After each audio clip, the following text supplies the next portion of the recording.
Is Imam Mahdi about to appear soon? Are we going to live to see the time of Dajjal? Are we living the end of times? These are frequent questions I'm being asked at this moment, especially with the current situation going on in the world. To understand all of this, you have to first understand that the Prophet ﷺ gave us minor signs and he gave us major signs. Okay. Now, major signs, there are 10 of them, starting with Dajjal and then Isa alayhi salam, and then Ya'juj, Ma'juj, and so on. These are 10 major signs. None of the major signs can appear until all the minor signs have appeared. And where is Imam Mahdi in all of this? Imam Mahdi is the bridge between the minor signs and the major signs, meaning that he will be the last of the minor signs and he will live to see the coming of Dajjal, live to see the coming of the first of the major signs. Okay, so now, of the minor signs, if they don't all appear, then we won't see Imam Mahdi, we won't see Dajjal. Okay, remember that. And from the minor signs, the scholars have said that most of them have appeared, except for a few. There are a handful of them that haven't appeared. Of them is a hadith in Bukhari and Muslim where the Prophet ﷺ speaks about the river Euphrates, which runs from Turkey, goes through Syria, all the way through Iraq. That river will recede and it will leave behind it like a mountain full of gold. Prophet ﷺ has warned us not to go there. He said, for every 100 men that go there, every man thinking that I'm going to be the one taking the gold, he said 99 of them will die and only one of them will come back alive. Okay, that's a minor sign of the day, before the day of judgment, which we haven't seen yet. Until that doesn't come, Imam Mahdi is not coming, and the Dajjal is not coming, thereafter. Another sign of the minor signs which hasn't yet appeared is that the Prophet ﷺ speaks about the Jaziratul Arab in Sahih Hadith of Muslim, that the Arabian Peninsula would return back to becoming green and have rivers flowing in it. We haven't seen that yet come, and there are a few others that haven't come. Of the signs that haven't come is the lot of battles that the Prophet ﷺ speaks about before, and a lot of wars that happened before the coming of Imam Mahdi. Okay, so one of them is about, and it's a long hadith about the Ahlul Rum. Who are the Ahlul Rum? The Prophet ﷺ, when he says that word or that phrase, he's referring to the current day Europeans. In his time, they were the Roman Empire. In today's time, it's the Europeans and the people who traveled from Europe going to America, because that's how America was founded, and anywhere else from Europe that they went. These are the Ahlul Rum. Now, the Ahlul Rum will divide into two. There will be part of them that will be the enemies of Muslims, and part of them will be sympathetic towards the Muslims. Those who are sympathetic towards the Muslims will join the Muslims together in a war and fight the others who are the enemies of the Muslims. And these battles carry on. Some they will lose, some they will win, and so on, until one day the Ahlul Rum that are sympathetic towards the Muslims, with the Muslims, they win over the others. Okay, they live in peace for a little while, and after that, one day they fall into dispute. The Muslims say that we won this last major war because of the Qur'an, and the Ahlul Rum say no, we won it because of the cross, and they have a fight between them now. And in this fight, the Muslims are defeated, and the hadith mentions that that Imam Mahdi is coming after this. Okay, so Imam Mahdi comes at the end of sort of this war. Okay, that's one hadith. There's another hadith in Abu Dawud, a Sahih hadith, which speaks about the succession of Khalifas. Now, Khalifa is a person who rules the entire Muslim world. We had this for centuries and centuries, from the time of Abu Bakr radiallahu anhu till about 100 years ago. That whole succession, it comes in again. And there are many successive sort of rulers. One last ruler has passed away. A new ruler is supposed to be elected. They are in Sham at the moment. Rasulullah sallallahu alaihi wasallam speaks about Sham in various ahadith.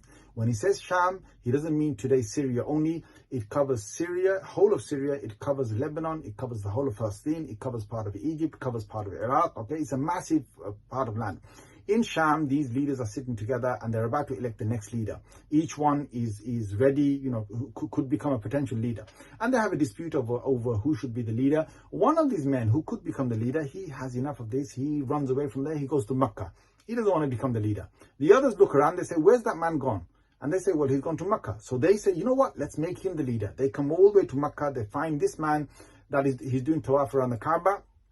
And they force him to become the leader of the Muslims, just like the Muslims forced Abu Bakr radiallahu anhu in the past to become a leader of the Muslims. Now, this man is the Mahdi. Now, how do you know he's the Mahdi? Not because of this occurrence, but because of another occurrence that happens at that very moment, which is they left behind them, when they came down from Sham, they left behind them an army. That army becomes rebellious. And they say, well, what? They're making this guy the leader of the Muslims? No, we're not taking any of this, right? So they come with a whole army trying to crush these people.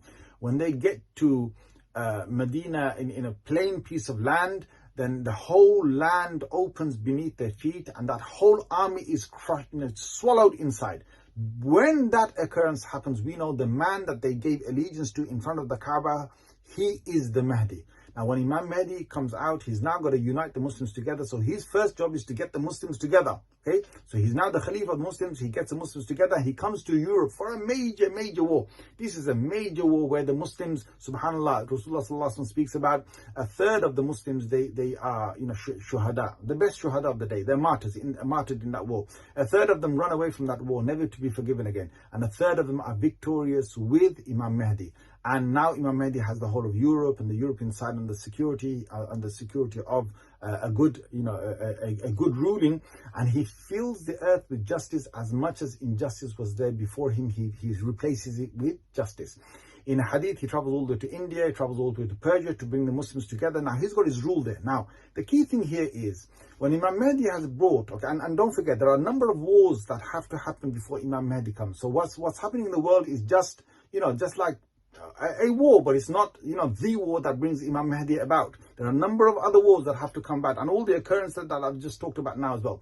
Imam Mahdi, when it comes to power, the hadith mentioned that he's going to frequently go up and down from Jerusalem back up north again, back to European side again. Now, the scholars have said, if that is the case, subhanAllah, it means that Jerusalem will not be under anyone's occupation at that time, except for the Muslims, except for Imam Mahdi. That's one set of scholars. Another set of scholars have said that Dajjal will have his base around the sort of Jerusalem area. Now, there's a whole dispute between the scholars, which is that, what's going to be, whose occupation is Jerusalem going to be in at the time when Imam Mahdi appears and when Dajjal comes about.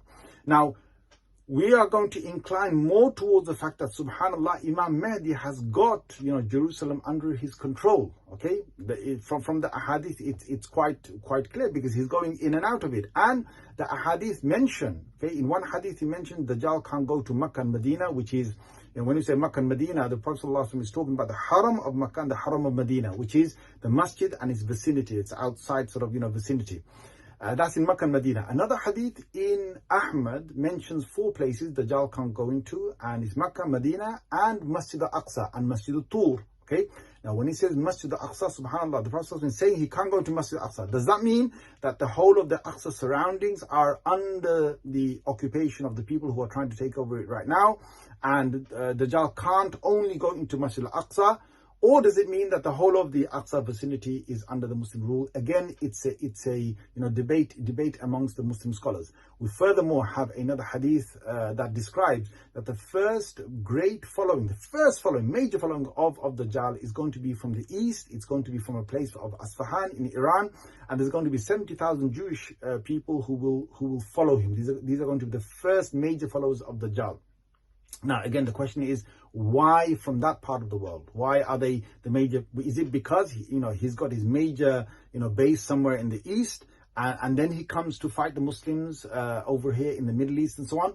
Who knows? We can't be for sure, but certainly we've got hope that whatever is happening right now in the world, it doesn't have to be that they take over this entire place.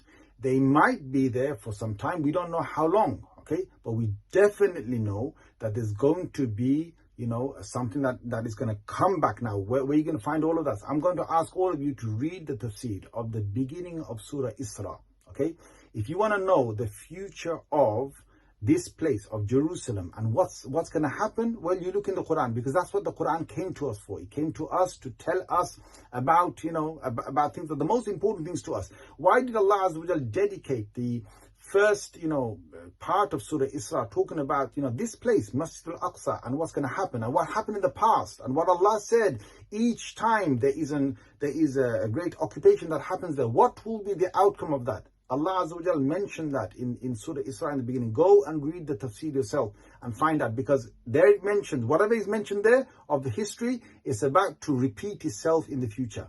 Okay, eventually there's going to be no occupation there, because Allah will send His men in there, right? His men in there, and it says that dakhaluhu, they will enter the masjid, as they entered beforehand. Does that mean again that the whole thing is occupied by the people who are trying to take over right now? It could be, yes, it could be very much so that they actually take over the entire place. It could also be that all this happens and when gone. Later on, Imam Mahdi comes, he takes, he's already in control over that, and Dajjal doesn't have his base there. It could be either way. Anyway, food for thought.